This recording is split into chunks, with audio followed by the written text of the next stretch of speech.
Chicago, 2011. A cop is murdered. Police and prosecutors swear they have the trigger man. He swears he didn't do it. How far will each side go to prove they're right? Like it's just one bombshell after another, where you're like, what? The story of a PlayStation, a brain-eating amoeba, and the relentless pursuit of justice. Off Duty, out now. Listen wherever you get your podcasts. Howdy, howdy, ho, and welcome to Fantasy Fan Fellas. I'm Hayden, producer of the Fantasy Fangirls podcast and your resident lover of all things Sanderson. And I'm Steven, your bookish internet goofball, but you can call me the Smash Daddy. And we are currently deep diving Brandon Sanderson's fantasy epic, Mistborn. But here's the catch. Steven here has not read Mistborn before. That's right, hey. So each week, you'll get my unfiltered, raw reactions to every single chapter. And along the way, we'll do character deep dives, magic explainers, and Steven will even try to guess what's next. Spoiler alert, he'll be wrong. Newsflash, I'm never wrong. Episodes come out every Wednesday, and you can find Fantasy Fan Fellas wherever you get your podcasts. Give me a mountain with lots to do. Give me the sunshine, give me a dew. Give me something simple and true. All I need is sunshine and a cool, refreshing mountain dew. So give me my good friends, give me a dew. Grab some friends and an ice-cold Mountain Dew today. Mountain Dew.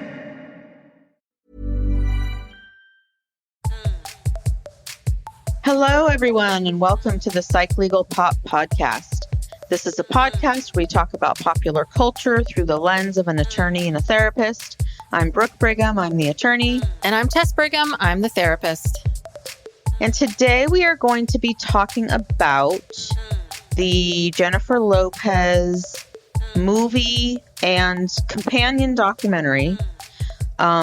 She made a movie called This Is Me Now, a love story. And there's basically three parts to this project. There's the album. There's the movie that's based on the album. Mm-hmm. And then there's a documentary about the making of the album and the movie. Mainly the movie. Or we did see a little bit of the album too. Yeah. Okay. Yeah. I mean, it's all kind of one. So she compares this to like, Purple Rain. I think it's a bit of a stretch. I have to say. Yes. Purple Rain. You don't compare yourself to Prince. Well, and I understood. And when I was watching the movie, well, why don't you give the synopsis? It was, yeah. I mean, I understand what she's. That is a good. It's a good way to explain it because it is. It's an album, of music, and it's about her life, and she made it into a movie. Yes. So anyway, so 20 years ago, she came out with a album called This Is Me Then, and it was. Basically, it was at the time when she was first dating Ben Affleck. Mm-hmm. And that album was a lot about their relationship. Mm-hmm. And so then, 20 years later, flash forward, they got back together. They're now married. And so this is about her journey. Mm-hmm. Even before Ben Affleck, it's about her journey, her life. She's kind of a hopeless romantic. We all know she's kind of like Elizabeth Taylor, likes to be with people, doesn't want to be alone, likes to be married, wants to be, she's constantly, searching for love and the love of her life. And so she's kind of a hopeless romantic. And, she's gone through a lot of different relationships and a lot of them not so great. Mm-hmm.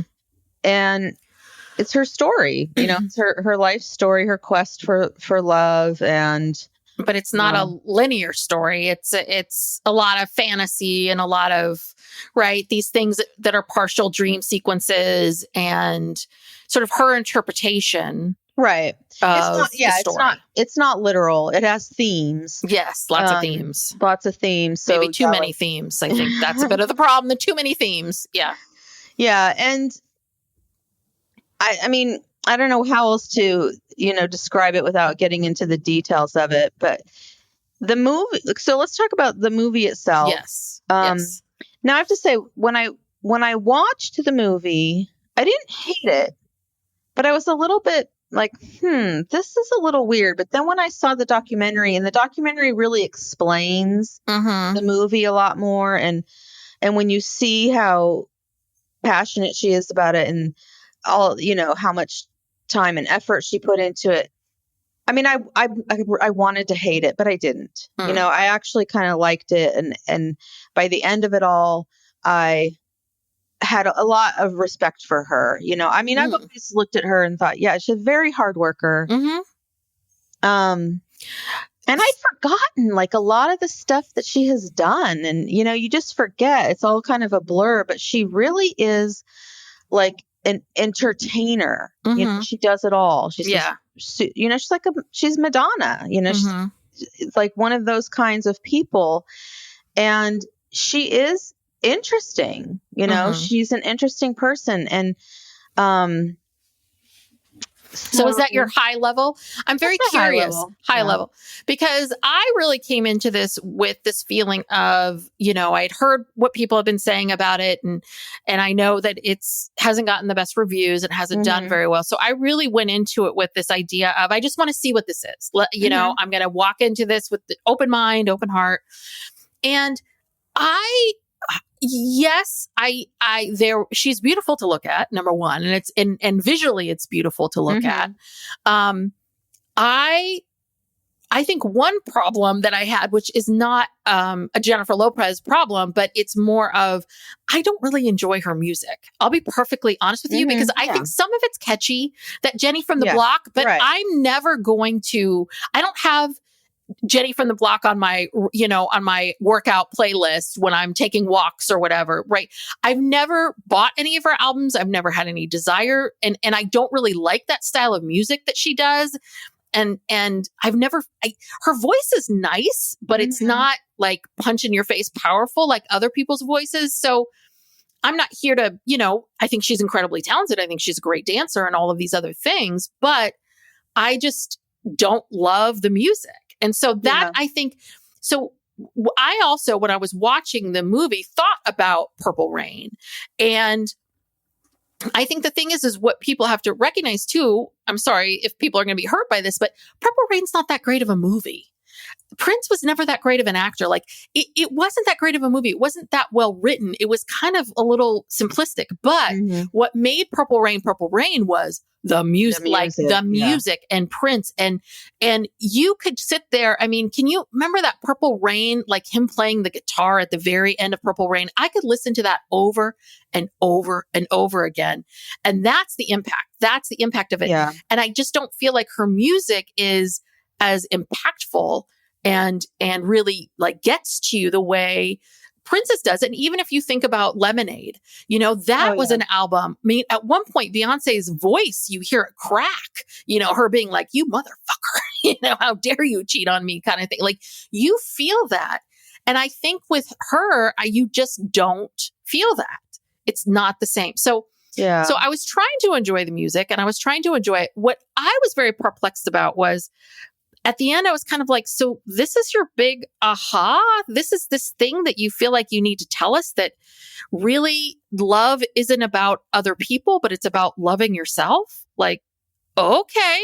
Well, maybe she just realized that, Tess. I mean, look at her patterns. Her patterns have been, even right up until she got back together with Ben Affleck, she was repeating these same kind of patterns. But hold on a second.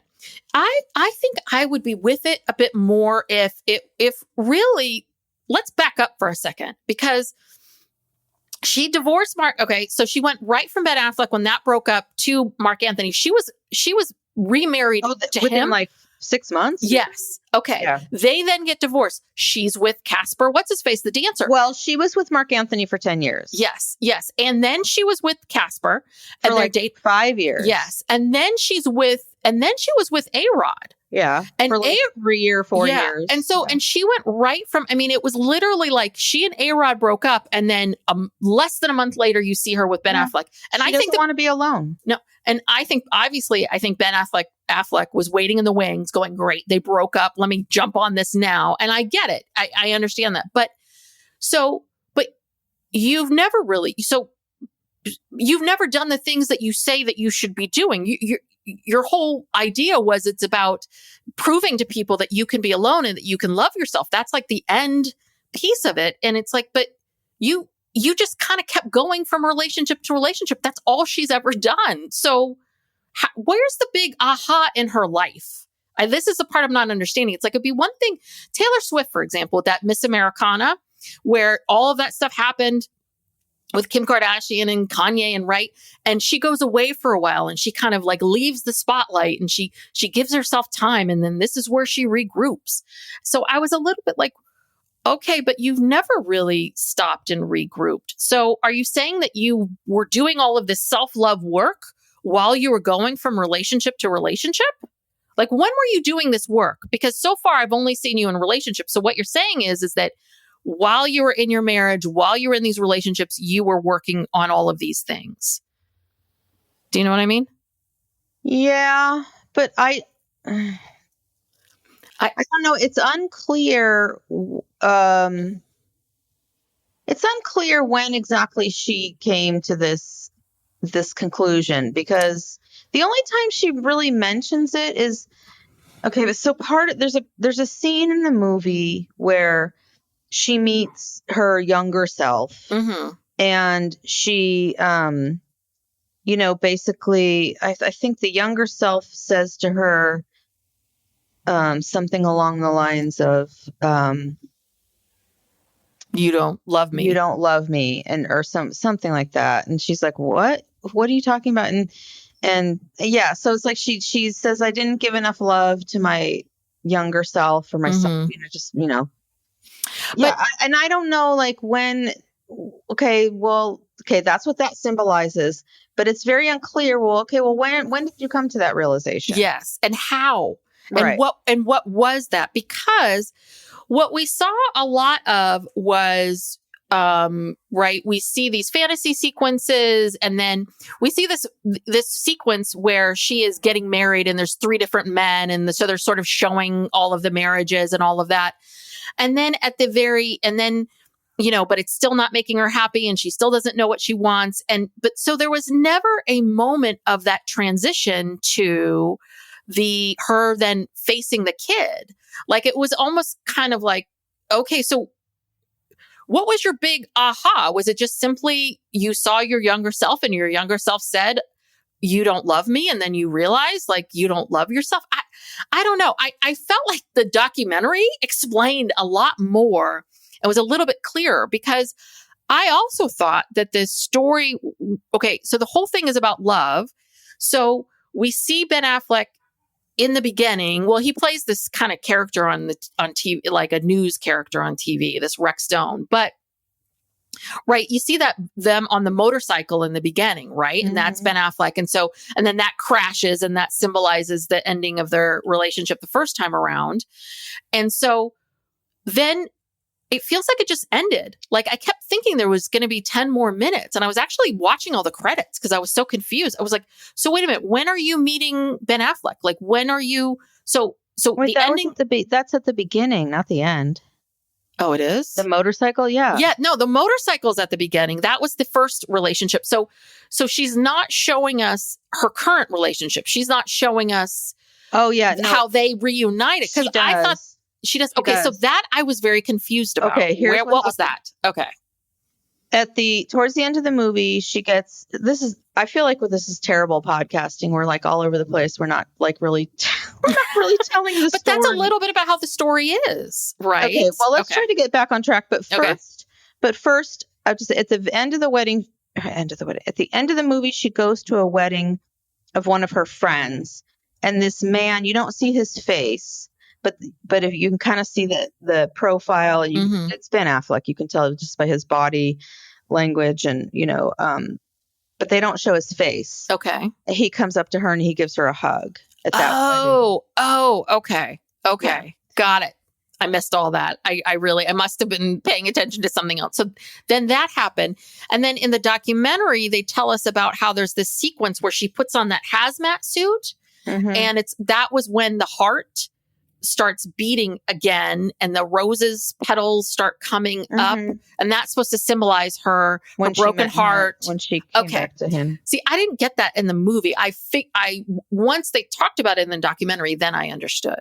But it wasn't very clear in the movie. Yeah. So the movie is, the movie's a lot. It's a lot to take in because there's a lot going on visually, and it's fast paced and and a lot of dancing and the singing. And the songs, that's another thing too. Like the songs are unmemorable. They're just not memorable. Yeah. And so it's hard to tie the song with what was happening. And so you're just trying to follow along. And, you recognize things, obviously, that the whole symbolic thing of the heart breaking. It's like this big iron heart. Yes. And she has to go in there and it's dying. It's, she has to try to save it. And she's going inside and trying to put rose petals in it or something. But yeah, and then there's this whole, okay, there's so many parts to it that's perplexing. So then there's this whole Zodiac Council. Yes. Where, she doesn't really explain this. She should have explained, obviously she's into astrology, but she should have explained that and how astrology has played into her romantic relationships or what she thinks about it. But we don't really get any of that. Instead, we get these random cameos, of like Post Malone and Jennifer Lewis and Neil deGrasse Tyson and your favorite Jay Shetty. Ugh, fucking Shetty. All dressed up like the zodiac signs, and they're watching her. And Jane Fonda. Yeah, well, Sofia Vergara was played Cancer, and I'm like, she did not play a good Cancer. That's not how we are. But anyway, I love Sofia Vergara. Well, she can do anything she wants, but she didn't even speak really. But yeah, so they're all kind of watching her from up above and commenting on what she's doing and the choices that she's making. Well, and so this was the part that I thought was weird. So, or like maybe too many ideas or too many themes so we have the Zodiac Council, right? And so they pop in now and again, and they are the Greek chorus, right? That's their piece in this. Then we have all of her friends around her, but none of her friends really have names. They're called the Silent One or the Hopeless Romantic or the whatever. Cynic. The Cynic. And it's a little bit like, well, but you already have these symbols over here of the Zodiac. Why do your friends now need to be symbols? Because I get what you're saying to us, which is you're kind of nudging us a little bit. Like, I'm in on the joke. I know that all of these things that the council is saying and that all of my friends are saying are all the things that the media and podcasters like ourselves and everybody else has been saying about me. And Don't you think that the friends they are parts of her? Oh, is that what you got? They symbolize parts of her. Well, Brooke, that's deep. I did not get that at all. Whoa. Yeah. So these are all the little parts of her because they're always commenting, like your inner critic and the stuff that goes on in your head and the chatter. Because that's all they do is just throw out comments. Yeah. The cynic will just throw out these cynical comments, and the idealist throws out idealist comments. And that's what I thought. Well, that just opens up a whole new thing, because I was a little like, well, why would you not have names for any of your friends and call them these symbols of something? And then you've got this other zodiac symbol up here, right? It was just like, that seems like a lot. Why do you need both? But now I'm kind of with you. But she says in the documentary that the people, the cynic, like some of the characters are actual people that we meet. Like one represents her longtime producing partner who was once her agent, that Elaine Thomas, right? That she was saying, oh, that's Elaine, that's this person, that's that person. But I think it's better if it was actually parts of herself. I think that's a better story. Parts of herself. Yeah. I think maybe she was just saying, well, yeah, that's Elaine. She's like this trait, or she, she's like this character or whatever. So what did you think about all of that? That because it definitely felt like it was a bit of this, right? Like you are nudging all of us, all the stuff that people have been saying about you for 20 plus years. Mhm. You're now putting this out. Do you feel like that enhanced the story, or do you feel like it just felt a little bit like, okay, yeah, okay, yeah, people have been commenting about it. Got it. Yeah, I mean, I think, yeah, I don't know what her motivation for doing this was. Mm-hmm. I don't know if she felt like she was doing this for herself. Well, that's what she says in the Yeah. documentary. She says she did it for herself, that she wanted to. Right. And I understand in the documentary, she and Ben Affleck talk about this, like they're artists and they want to, right. When you've realized something about yourself, Right. or you want to express that out into the world. And I'm all for that. Like and I think that anytime someone produces something, makes something, puts it out there, like, no matter how it's received, that takes a lot of guts. It takes a lot of cojones to put yourself out there and be vulnerable to the world.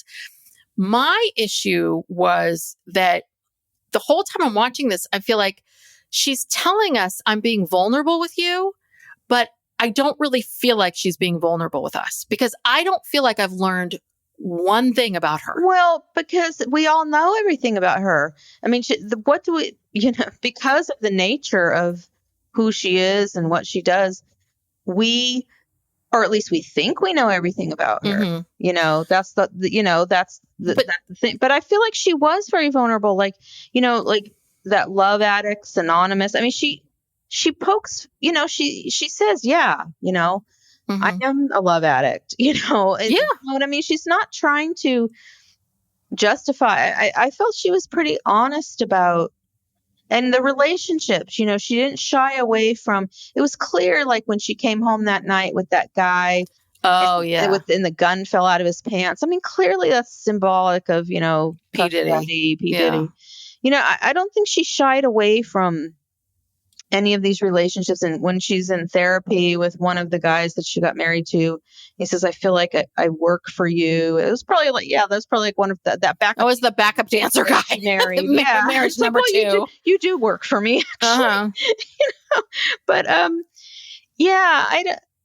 don't know. Like I said, I really wanted to dislike this, but there was something about it that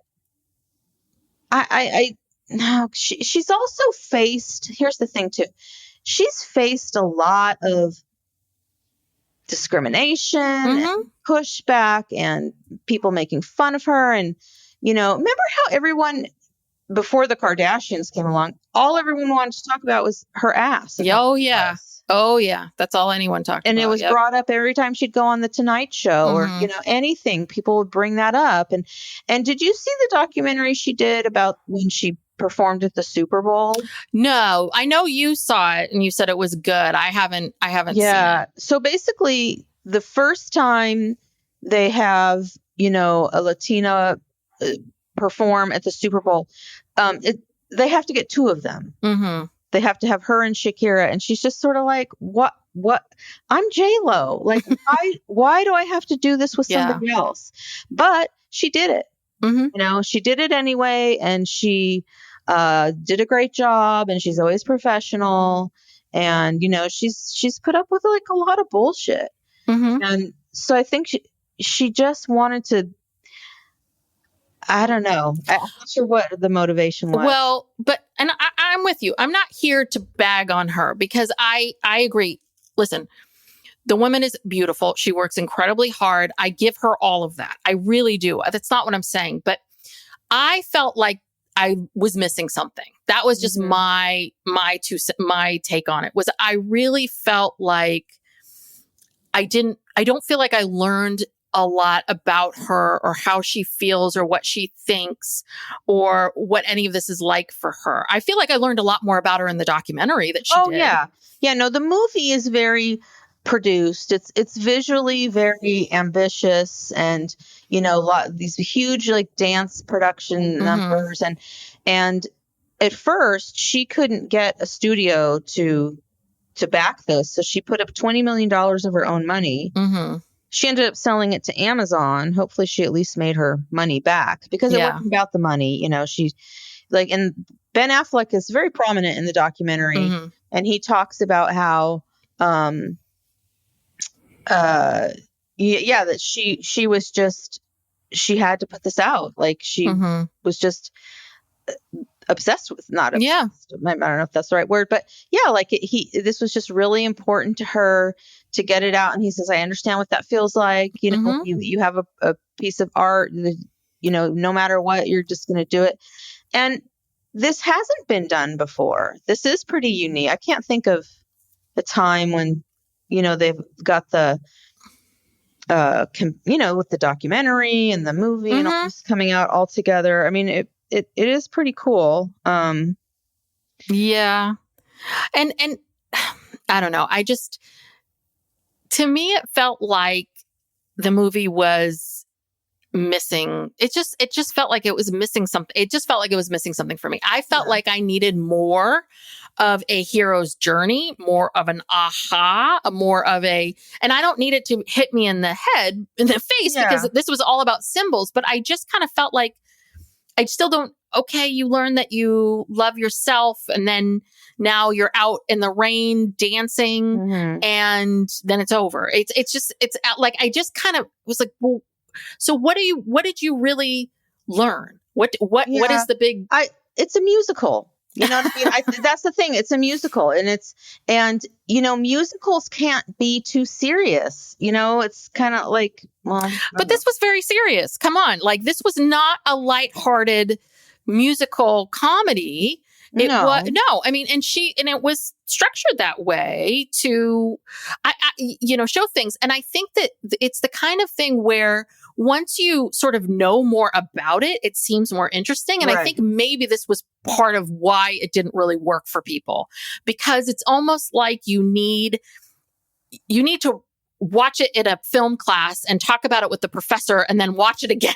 You know, because so many of the things that they talked about in the documentary, I was like, oh, okay, now I'm seeing this a little bit differently now, and I'm understanding it. So in that sequence in the beginning where all of this is green screened, but I guess apparently she lives in this big giant glass house, which, you know, poke there, right? And in it, she's with a boyfriend who's abusive. And so you see the two of them, and they have this rope tied between the two of them, and you see this dance, and it's really beautiful. The two of them Rebound. Yeah. They move around, and that's, you know, rebound and back and forth, and these abusive relationships. And she talks about in the documentary being in these kinds of relationships and such. So, but it wasn't until the documentary explained some of this stuff to me that I really got it. I understood the like umbilical cord between the two of them, and she takes a piece of glass that's broken and cuts it in half and then runs away. Like, I got all of that, but I just feel like it just needed a little bit more. I don't know. Or this wasn't the right venue for it, or it needed a different frame. I don't know. Yeah. Cause if you don't watch the documentary afterwards, it's almost like you need to watch the film, then watch the documentary, then watch the film again. Yeah, kind of. Because the documentary is much more interesting. And so, and she says in the documentary, she's like, I was not okay with, she's like, I went through all these years of saying, oh yeah, well, this marriage didn't work out, but that's okay. And now we're all good. Everything's fine. And then she says, that was all bullshit. Yeah. You know, so she's getting very raw and honest. Yes. You know, because and she obviously feels very secure that she's back with the love of her life. And this whole thing about, you know, Ben Affleck on their first Christmas when they got back together, he gave her this book, this bound book that has all of the letters and emails that they wrote to each other 20 years ago. Yeah. And then she let all the people who were working on the movie read it so that they could understand, you know, and I understand that, like, to get a sense of like, well, what is this relationship? And then Ben found out and he's like, well, you know, okay, I understand that, but it's a little embarrassing. Yeah. And I understand his part of it, but you do hear him say in there, right? Which he said that when we got back together, I don't want our relationship to play out on social media. And he's like, well, it's kind of like telling a boat captain, I don't like water. Like, I think he's sort of accepting that, to be in this relationship, to be with her, that this is what it's going to look like. And this is how it is. And I do believe the two of them really love each other. And I think, honestly, the most raw personal moment where I feel like I really got something about her was the moment where he's interviewing her. So you just see her, you don't see him. And he's saying something about the fact that, like, the way in which it's always been talked about, which is there was a mutual breakup 3 days before the wedding. Mm-hmm. But in that moment, you're like, this was not mutual. He wanted to break up. I think she said yes, okay, and agreed to it. But you can tell in that moment, she was devastated. Like, she did not want this. She did not want this to end at all. And you can see that she, in that moment, she's about to cry. She's tearing up because it's not so simple for her, because he's talking about how they were apart and then it was mutual and then we came back together. And when he said it was mutual, she just started to tear up, like, oh no. Yeah. This was not mutual for her. Yeah. And he said that back then the whole media frenzy was a big factor. Yes. And I think he was also drinking then too. Yes. And yes. Yeah. And he alludes to that in the documentary as well. But also too, I don't know, he played a part in that. Remember when they bought a Bentley and they were driving around Los Angeles and they talk about that. Bentley? Psych Legal Pop will be back after these messages. Are you feeling lost or uncertain about your future? It's time to discover the true you. This is Tess Brigham from Psych Legal Pop podcast, and I want to tell you about my book, True You. In True You, I delve into the 6 key issues we all face during our quarter-life crises. From career dilemmas to relationship struggles, this book provides simple tools and techniques to navigate each challenge. True You is your roadmap to personal growth. Even if you're not experiencing a quarter-life crisis, True You will help you get to know yourself on a deeper level. If you're ready to unlock your true potential and create a life you love, pick up your copy of True You today. You can find more information on my website, www.tessbrigham.com, or it's available to purchase at Amazon. Chicago, 2011. A cop is murdered. Police and prosecutors swear they have the trigger man. He swears he didn't do it. How far will each side go to prove they're right? Like, it's just one bombshell after another, where you're like, what? The story of a PlayStation, a brain-eating amoeba, and the relentless pursuit of justice.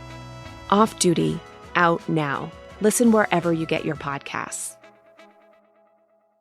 Howdy, howdy, ho, and welcome to Fantasy Fanfellas. I'm Hayden, producer of the Fantasy Fangirls podcast and your resident lover of all things Sanderson. And I'm Steven, your bookish internet goofball, but you can call me the Smash Daddy. And we are currently deep diving Brandon Sanderson's fantasy epic, Mistborn. But here's the catch. Steven here has not read Mistborn before. That's right, hey. So each week, you'll get my unfiltered, raw reactions to every single chapter. And along the way, we'll do character deep dives, magic explainers, and Steven will even try to guess what's next. Spoiler alert, he'll be wrong. Newsflash, I'm never wrong. Episodes come out every Wednesday, and you can find Fantasy Fanfellas wherever you get your podcasts. I mean, they weren't exactly keeping a low profile. No, and I think that for Jen, that she was in this, right? She talks about it. She's like, we didn't think anything of it. We just bought a Bentley and we were just driving and doing and living our lives. And I think that that's really what she wanted and what she always has wanted.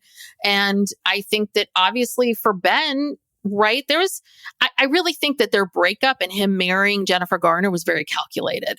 Like, I really do. I think he loved Jennifer Garner. I'm not saying anything about her, but I really do think that he was like, I got to rehab my image here. And I've got to be a serious actor, director, writer, that I need to get back to that place, which is what he's been able to do. But anyway, I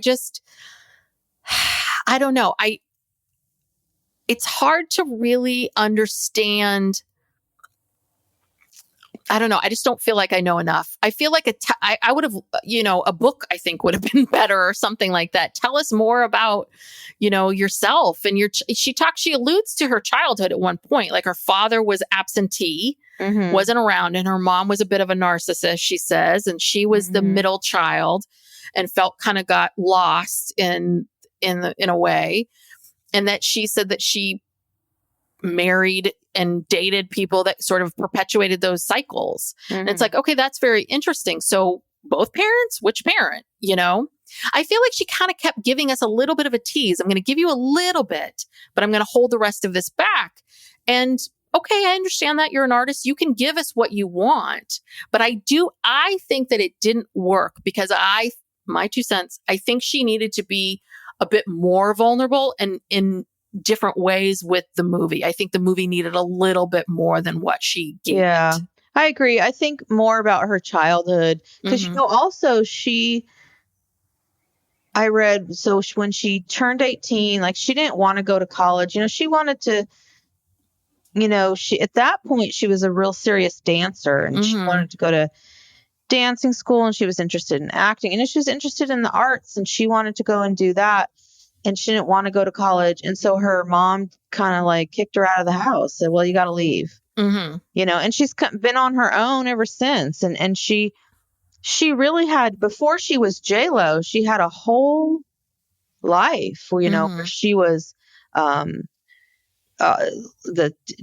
was first a dancer. Yeah. On, In Living Color. But even before In Living Color, you know what I mean? Like she was in a lot of, she was in a Janet Jackson video. She was in a lot of like major videos dancing. She was touring with these dance troupes. I mean, she did a lot. And then the first thing she really got into was then acting, and then remember she got the role in Selena. That was like her breakout role. And the singing came last. Yeah. Yeah. And I actually think she's a better, actress than she is a singer, but I mean, she's such a good entertainer that the singing, you don't have to have like some kind of a, big, strong voice. Madonna doesn't have a great voice, you know what I mean? But Madonna's an entertainer, like those kind of people. Yeah. And that's the other part of it too, which is she's a great dancer. And she talks about this in the documentary about being 50, right? Like being in her 50s. She's like, I'm not 20 anymore. Like how physically draining. And so to watch her dance and to watch her move, like beautiful. I mean, very, very talented. Really, she can still dance. Like God, yes. Like she's my age. She's 54, almost 55. Yeah. So and that's all of that is very, very impressive to watch all of that dancing, especially with younger people. But that's the thing. That's what I was saying about her music is she is an entertainer. Like her music is best when you're watching her. Watching her move and with the dance sequences and all of that, like just listening to the music alone isn't very entertaining and isn't as strong as it all, put together. And listen, the choreography was really interesting. I mean, I think the clips that we saw a lot of that were released as promotion were of the sequence of her in the wedding dresses, and the dancing and that was a little odd, like some of the choreography, but once you see the whole thing, yes, it's very, very well done.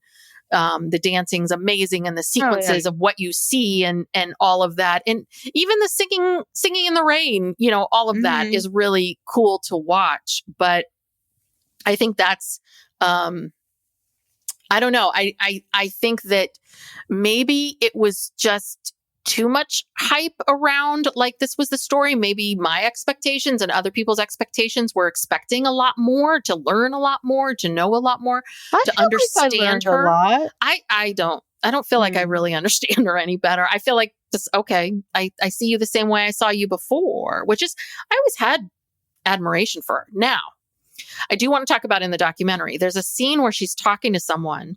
She has no makeup on.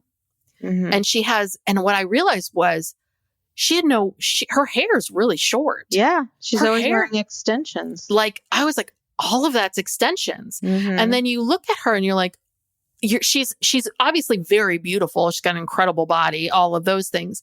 But you look at her and you're like, wow, it is a lot of hair and makeup. Yeah. Right. You forget. I think She it's so looks like a regular person with, when she's sitting in her kitchen with her short hair pulled back and no makeup on with this big old chunky sweater or something.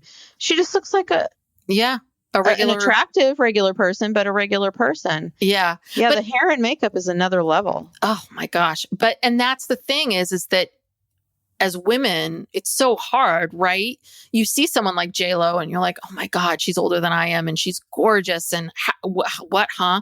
But God damn it, money and good hair extensions and good makeup and good everything, really, and good lighting. Like, it makes a difference. It really does.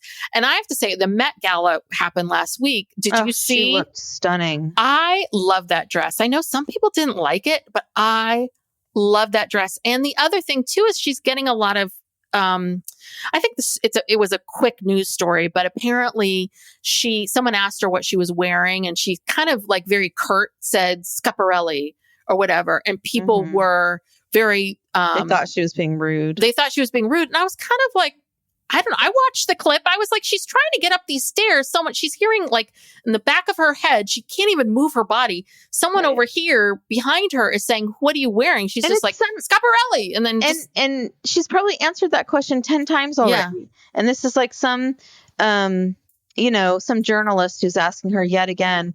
But the thing about J-Lo is her style is impeccable. She never I have never seen her in a bad red carpet look. She always is like, has the best. Yes. I don't know if whoever's styling her, but I think a lot of it has to be her because she never misses. No. She always, at every red carpet, everything, she is like always the best dressed. Even her, I have to say, like, even her Met look from last year, which was like this hat and it had kind of this leather thing. It was kind of a little all over the place. I love that too. I mean, I have to say, like, I don't understand it and I wouldn't wear it, but God, I love it on you. God, but she was probably great. trying to go with the theme. So many people now, they don't go, it's a theme and a lot of people don't follow it. But she was probably trying to follow the theme of whatever it was, Whatever that theme was. But yes, her style, it's even just watching. I mean, you could watch this, everything, both documentary and the movie, just for the clothes and how beautiful, the clothes are and how she looks. And, she's got the hair extensions. So some parts she's got bangs and, you just watch her and the all of that so well done. And I'm with you. She always looks incredible and she's always spot on. And I think that would have been interesting to explore. Like, see, that piece with this idea of what she said in the documentary about, I always felt like I had to show that to everybody. I always felt like I had to be this person for everyone to see. But no, I didn't. That wasn't really true. It wasn't really me all the time. That would have been an interesting theme to talk about in the movie. I just felt like the movie itself focused way too much on sort of this general criticism of her and the criticism of the fact that she's a love addict and the criticism of the fact that she's always going from relationship to relationship. And it's like, okay, but we know that story, Jen. We know that it's been done for. What I would really like to hear is you at 50 talking about or showing us, what it's like for you today. I think that's what it should have been much more about. And I just felt like it was kind of stuck in something from 20 years ago. Yeah. And there was a scene where Ben said to her, they were just kind of talking and he said something like, you can let this go. You don't have anything to prove. And that's what, I think what we were saying. Yeah. This movie felt like,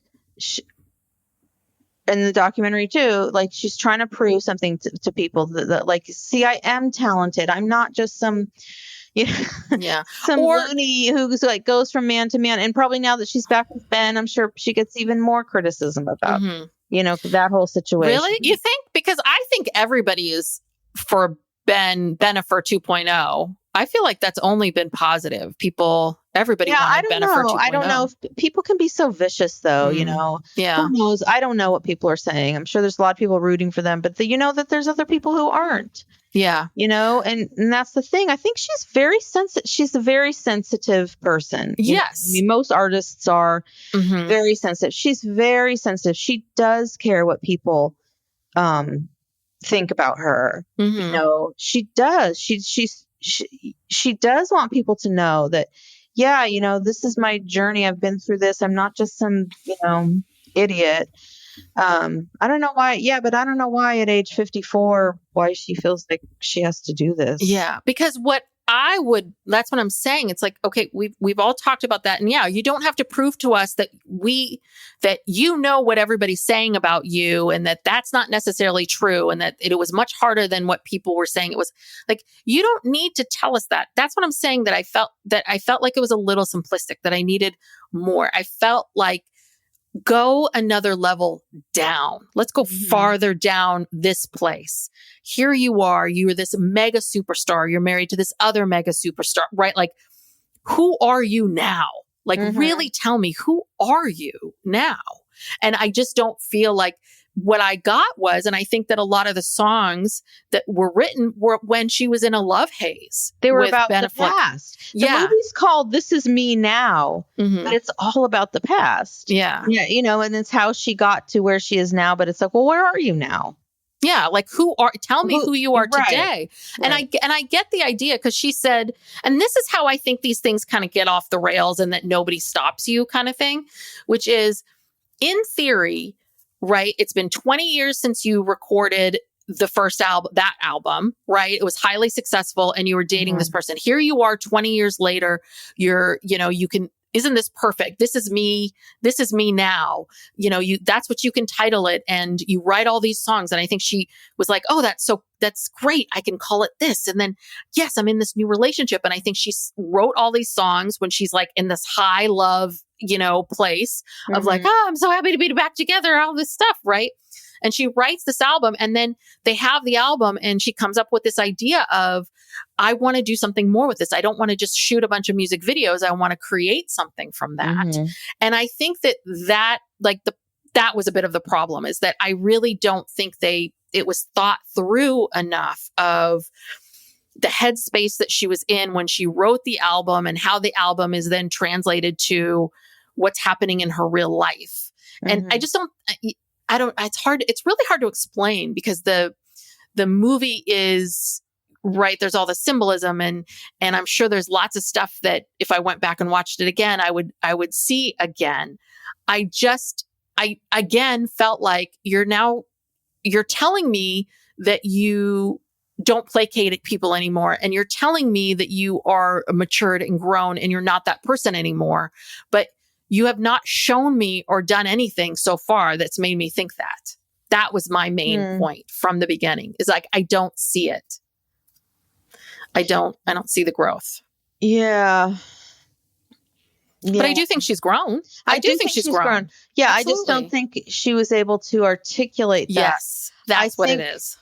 I think that the concept of the movie didn't really fit with where she's at now. Like, wasn't really necessary, I don't think, to go back and rehash all that and do all that. I think a focus on, we all know that. That's old. Yeah. It's old news. Like, yeah, like you said, how did you and Ben get back together? You know, let's get real. I want to know. See, now you're coming around to my side on this here. See, it took 40 minutes, but I'm here. But I just want to say, like, I'm defending the movie because it was, because it was better than I thought it was going to be. And I'm really, I want J-Lo to be successful. And she is successful. She is successful. I know. I want to know, how did you guys get back together? What was that like? What was that process? Take us through that. What is it like now? Yeah. What is it like now? Who are you now? And you have 2 kids and he has 3 kids and you have this like blended family, and you know, it's like, I would have liked a documentary about that. Yeah. Well, and so that is Oh God, now I've completely forgotten what I was going to say. God damn it. This is what happens when you get older. And I think that, this is what it is. So I really do believe that she wrote the album, worked on the album when she was in this honeymoon love phase with Ben. And I think the problem is that if you're then going to make a movie about these songs and in this album, then what's happened is you're kind of forcing yourself to stay in that same place that you were when you wrote the album. And in some ways, it's almost like maybe they should have just said, let's wait a year or two. Release the album. I mean, I understand she wanted to do all this together and it was all about promotion and all of that. But in some ways, I think she would have been better served if she did the album, put the album out. There you go. This is me now.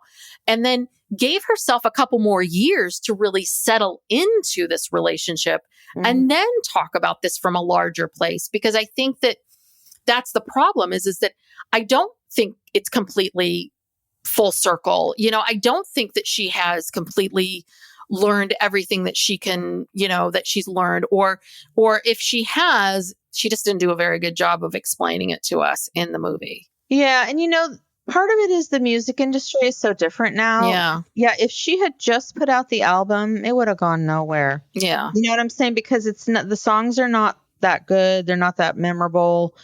That's the thing. J-Lo, she's had a few good little hooks, but it's usually a collaboration with somebody else. It's not her original idea. That's just really not her strength. She's not like a Beyonce who can put out, these long form albums that are just standalone fantastic. And so if she hadn't done all this other companion stuff, I don't know if anyone would have paid any attention to it. Well, and that's the other thing too, is if you watch if the thing had been a smashing success, then the documentary is really interesting because in the documentary, they talk a lot about her feeling like, oh my God, what am I doing? Am I making a mistake? What are we doing? She's paying her own money, right? We're watching all of that. And I think that's the other part about watching the documentary. It is kind of painful because you're like, yeah, like a lot of the things that you feared happened. Like people didn't really get it and it wasn't very successful. And it's not as great as it once was. And I think that's also hard to watch too, because on the one hand, you really do. I really do. As someone I've written a book, like I've created things. I know what it's like to put your heart into something and put it out into the world to be like, oh, who the fuck cares? But at the same time, I think it's kind of funny because she talks about how all of these studio execs are saying, well, nobody watches these kinds of things and no one likes this and no one likes that. It's like, well, maybe they were right. People don't really watch these long form, music video documentary things that they want.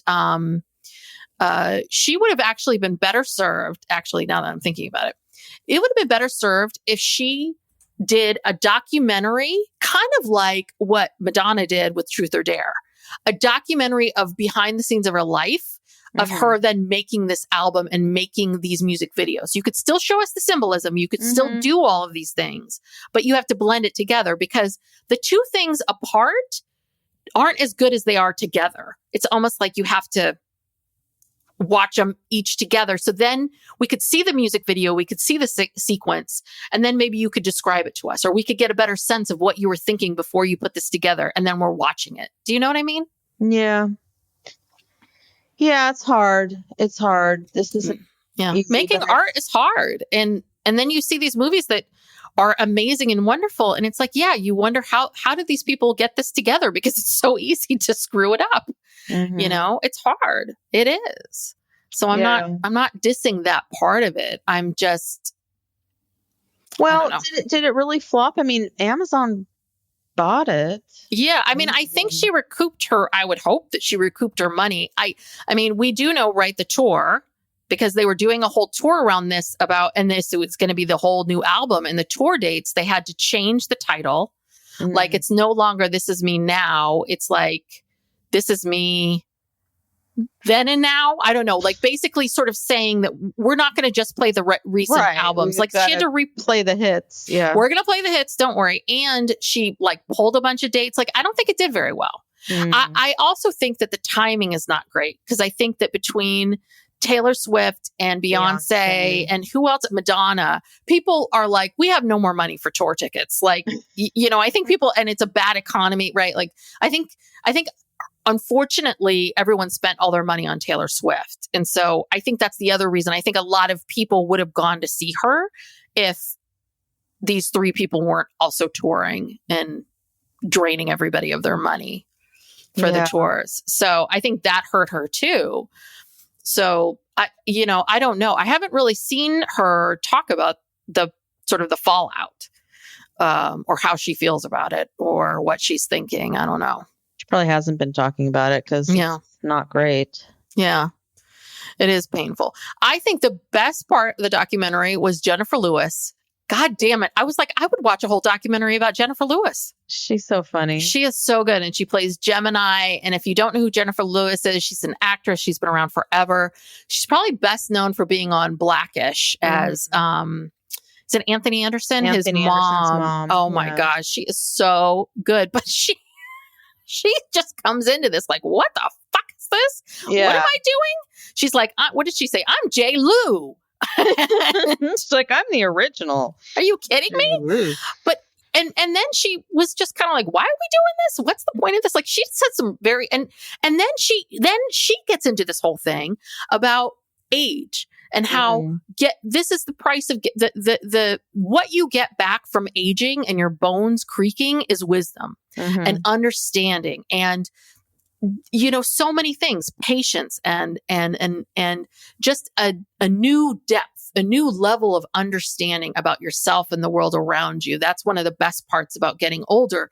So that's why I was like, God, J-Lo, that's where we needed to be there. That place, that part that Jennifer Lewis is talking about, like that's the place that we need to be. Not from who you were at 25. Right. It's like, God, that's old. That's just so old. It's like old.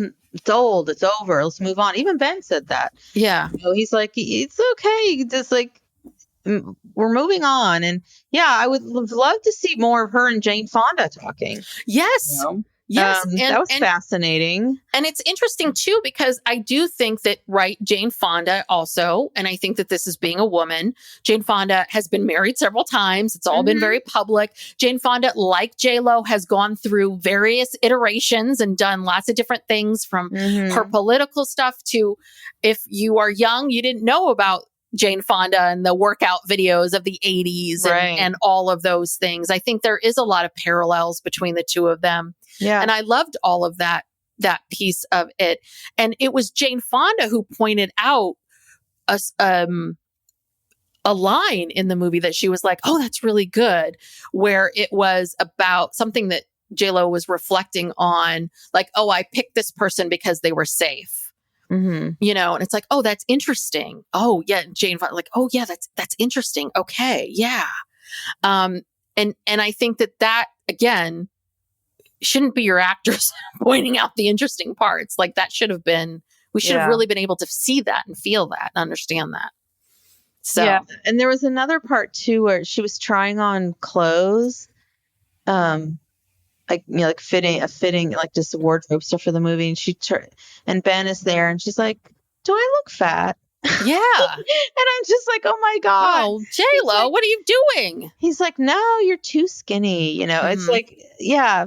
Oh God, does it ever end? No, it doesn't. I think with her, I think she's just got this fundamental kind of insecurity. And I think, because I don't think she says she was an emotionally neglected as a child. And, you can see all throughout her career how she just seems to always be working so hard, trying so hard to prove herself. And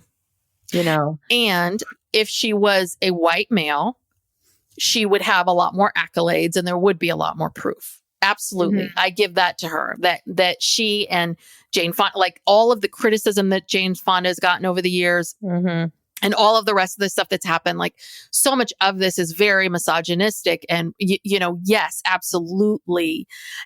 And at the same time, I just wish that she would really stop like trying to get into our heads and trying to get trying to figure out what we're thinking and then respond to what we think, what she thinks we're thinking, and really trust that, you know what, we're with you. We like you. We like you. We're champions of you. And if you want to show us more of who you are, then show it to us. We'll take it. We can hear it. We like it. You know? Yeah. Anyhow.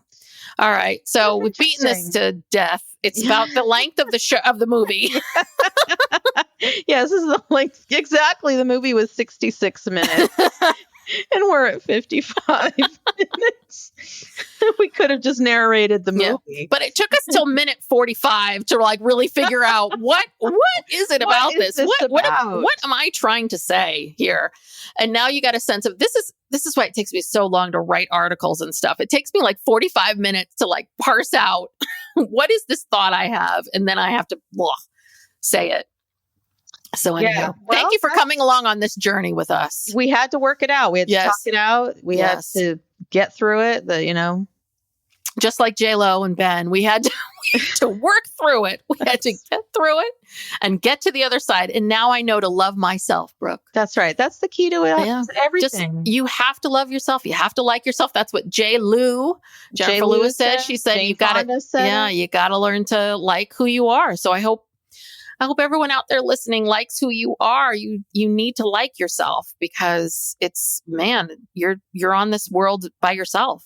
Yeah. You know? And also the reality is most people don't really give a shit about you. Yeah, they don't. They're not paying attention to you. They don't really care what you're doing. And you're out here impressing who, for what, for why, it's like people generally only care about themselves. Yes. And people are like very self-centered. Yeah. A few, their children, their significant other, whoever. That's about it. Yeah. Well, yeah. And everybody's perception, everyone's viewpoint of someone like Jennifer Lopez or Ben Affleck and their relationship, it's all based on how we perceive the world and how we see the world and what our own experiences have been like.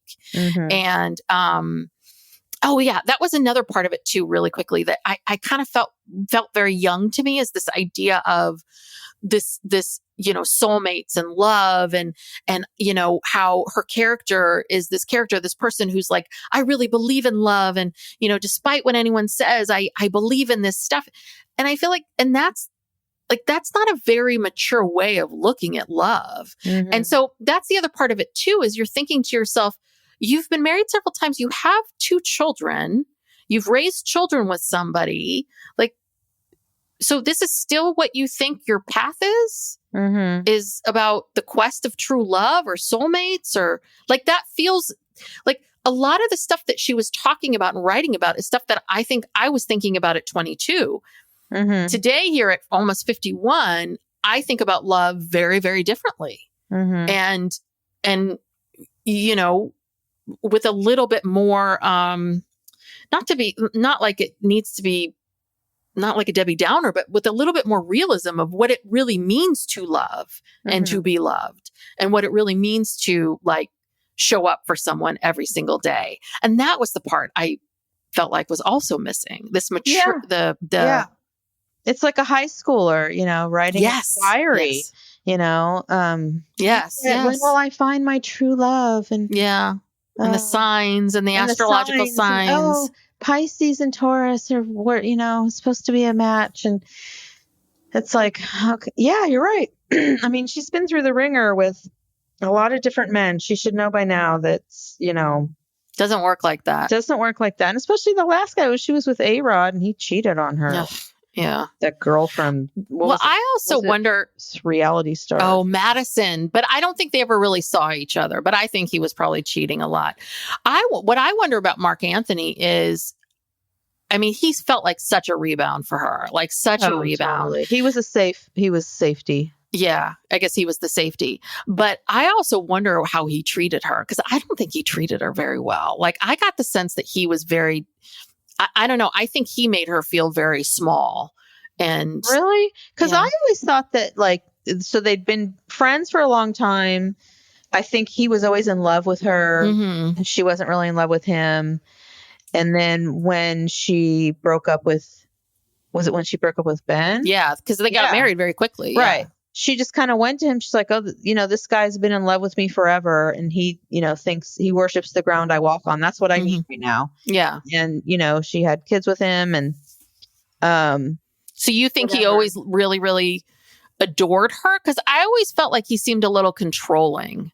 Oh, that was my perception of it, because I remember her, right, they lived in this house together. I remember reading some Vanity Fair article and thinking, ooh, this seems like, is this what she wants to be doing? Anyway. Well, he's a Latin man. There's a lot of machismo. I don't know. I mean, and when you're married to J-Lo, you probably overcompensate. You get even more macho. But I thought that was the story, that he'd always been in love with her. Because clearly she just clearly just went to him and said, okay, I'll be with you now.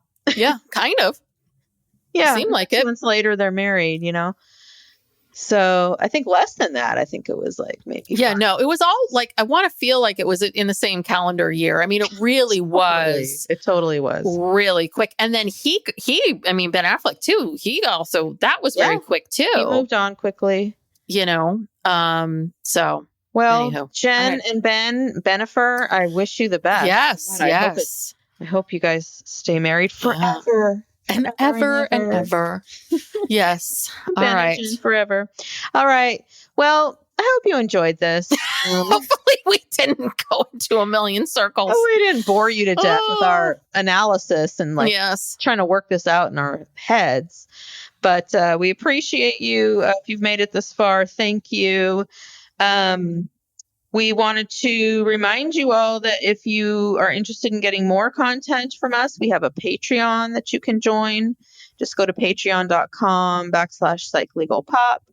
And for $8 a month, you get a bonus episode every week where we just talk about what's going on in pop culture, different news, not news, no political stuff or anything like that. We just talk about pop culture. We talk about our lives. And then once a month, we do a special true crime bonus just for the Patreon members. And once a month, we also do a Ask Us Anything, where you can write in, ask us questions about the law, about mental health, about anything, ourselves. Yeah. So if you're interested, please check that out. If you would like to support us by subscribing, that also is very helpful, to subscribe to the podcast, and also to go to Apple Podcasts and leave a 5-star rating and a review. That also helps us get more visibility, help people find the podcast. You can also find us on Instagram at psychlegalpop. And I think that's it. Yeah. Thank you so much. Thanks for tuning in. Us. All right. Bye. Bye.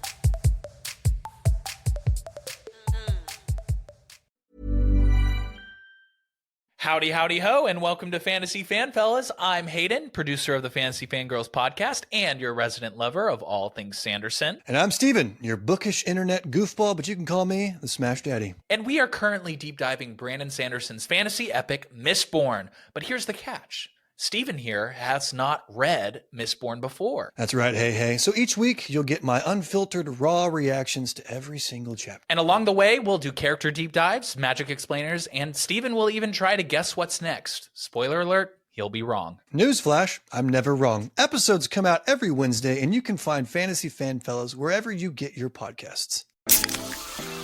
Pepsi Prebiotic Cola in original and cherry vanilla.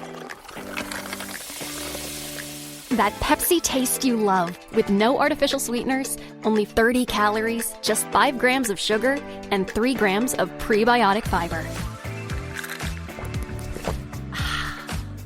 That great Pepsi taste with even more to love. Pepsi Prebiotic Cola. Unbelievably Pepsi.